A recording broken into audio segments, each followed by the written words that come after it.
L'Assemblée générale de l'UFDG de ce samedi 19 octobre 2019 s'est déroulée dans une consternation générale qu'on pouvait voir sur tous les visages. L'ambiance habituelle a fait place à la mélancolie de la musique funèbre. 10 citoyens ont été tués lors des récentes manifestations organisées par le FNDC les 14, 15 et 16 octobre 2019. Des citoyens s'insurgent contre les autorités qui n'ont eu aucune compassion pour les victimes et leurs parents. Ils parlent de banalisation de la vie humaine. Le peuple est meurtri.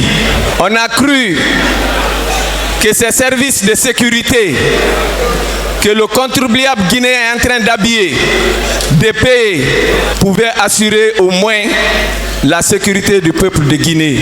Mais ce sont eux aujourd'hui qui prennent les armes pour aller abattre les fils dignes de cette nation.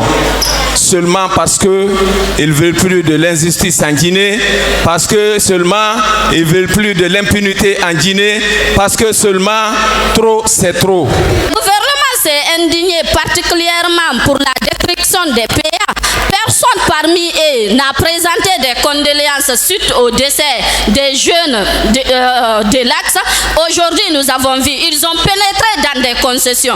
Ils ont tiré des grenades lacrymogènes en tirant sur des paisibles citoyens. C'est des choses qui devraient être condamnées aujourd'hui. Et les coupables devraient être traduits devant les juridictions compétentes du pays. Mais cela n'est pas fait. Il a mis les PA, c'est pour augmenter les tueries. Parce qu'on n'a jamais enregistré autant de morts en peu de temps. En 2 jours, 10 morts. Ça veut dire que ces PA, c'est pour aider à tuer les jeunes et non pour empêcher de les tuer. Il a dit là-bas qu'il ne laissera jamais ses militaires, ses gendarmes, ses policiers aller vers des rebelles. Donc tous les enfants qui sont en train de tuer, qu'ils avaient tués sur l'axe Alpha Condé, considèrent nos enfants comme étant des rebelles. C'est lui le rebelle, parce que non seulement il fut rebelle, et il a envoyé ces rebelles dans notre pays. C'est Alpha Condé le rebelle.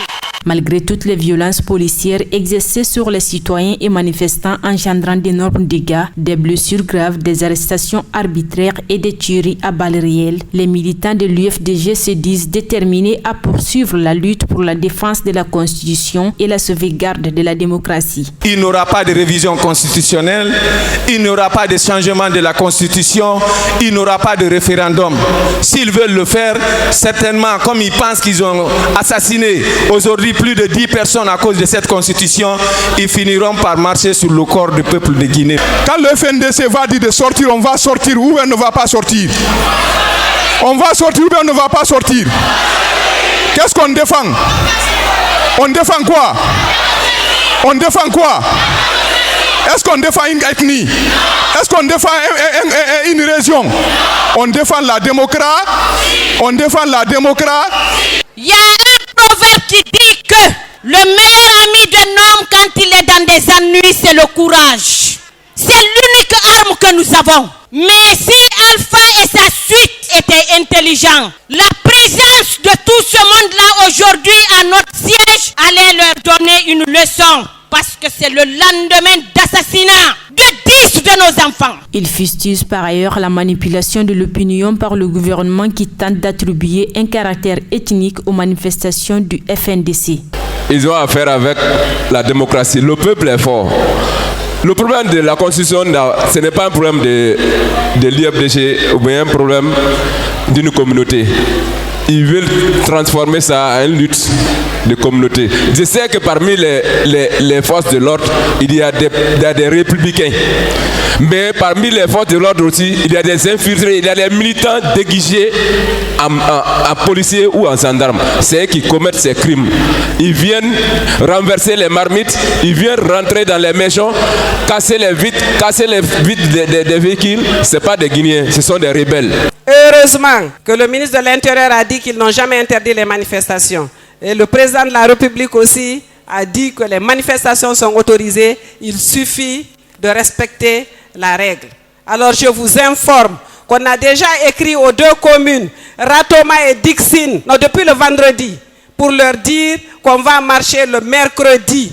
Protester contre ces morts, protester contre la tuerie de nos enfants. En tant que mère, nous ne pouvons pas rester indifférentes. C'est nous qui donnons la vie. On ne peut pas s'asseoir devant cette banalisation de la vie sans faire quelque chose. Je vous demande d'être serein. Restons soudés. Que le courage soit notre ami. N'ayons pas peur de ces assassins. N'ayons pas peur de ces criminels.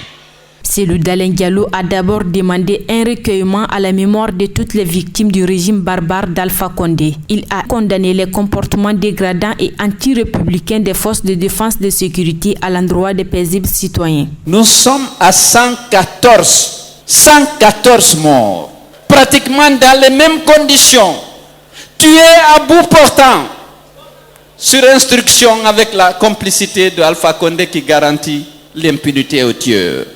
Alors on cherche un autre responsable. J'ai dit pourquoi Alpha n'a jamais accepté qu'une commission d'enquête soit mise en place pour rechercher les auteurs de ces crimes. C'est parce que c'est lui le commanditaire.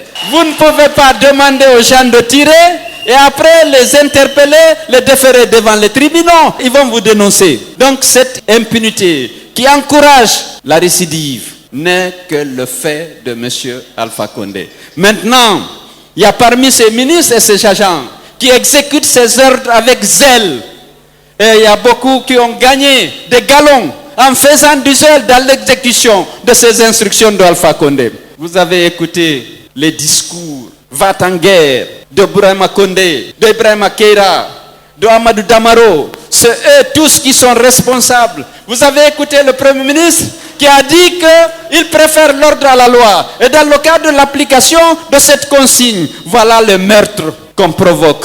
Ils sont tous responsables. L'histoire les interpelle là. Le lundi, mardi et mercredi passé, vous avez été héroïques dans ce combat, dans ces manifestations réprimées, comme toujours dans le sang, par le pouvoir d'Alpha Condé. Nous avons à la tête de l'État guinéen des gens qui ont confisqué le pouvoir politique et les ressources du pays pour s'enrichir et réprimer les citoyens chaque fois que ceux-ci veulent exercer leur droit de manifester. S'attaquant aux diatribes mensongères de l'administration, le chef de file de l'opposition guinéenne dénonce l'injustice et la partialité des autorités. Comme il claironne partout que les manifestations ne sont pas interdites, nous demandons aux structures du MFDC à l'intérieur, comme à Conakry, de déposer des déclarations d'information dès le lundi. Parce que lorsqu'ils sont coincés, ils essaient de faire comprendre à la communauté internationale que les manifestations ne sont pas interdites. Bourama Condé sait pertinemment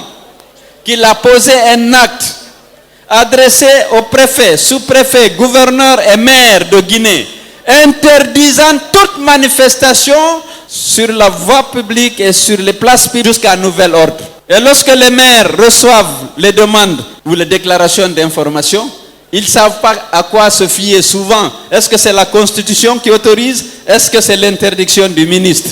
Voilà le problème. Si le ministre veut, il va prendre un acte pour lever cette interdiction qu'il n'assume pas parce qu'il est convaincu que c'est une violation de la Constitution. Il faut que cette équipe dégage ce clan mafieux parce qu'il n'est plus à même de répondre aux attentes de la population et ils n'ont plus aucune légitimité. Nous sommes en train de perdre de l'énergie, de l'argent et du temps pour aider à assouvir cette ambition de Alpha de garder le pouvoir durant toute sa vie. Alors qu'il y a des problèmes, l'état des infrastructures, le système éducatif, la misère, le transport public.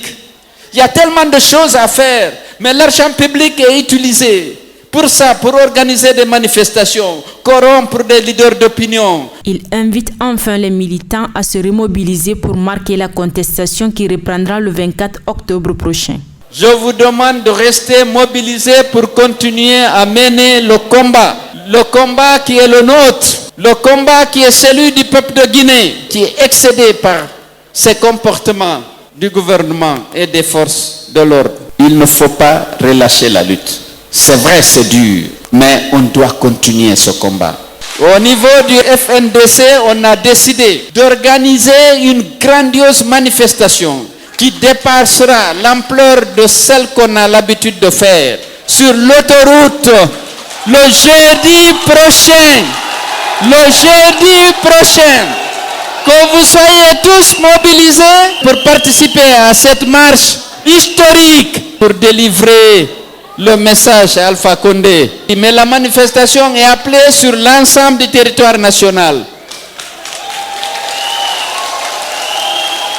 Nous n'avons pas à reculer. Je vous demande de continuer la lutte jusqu'à la victoire finale qui ne va pas tarder. Les militants rassurés par les propos de leur président semblent prêts à faire des prochaines manifestations une plus grande réussite.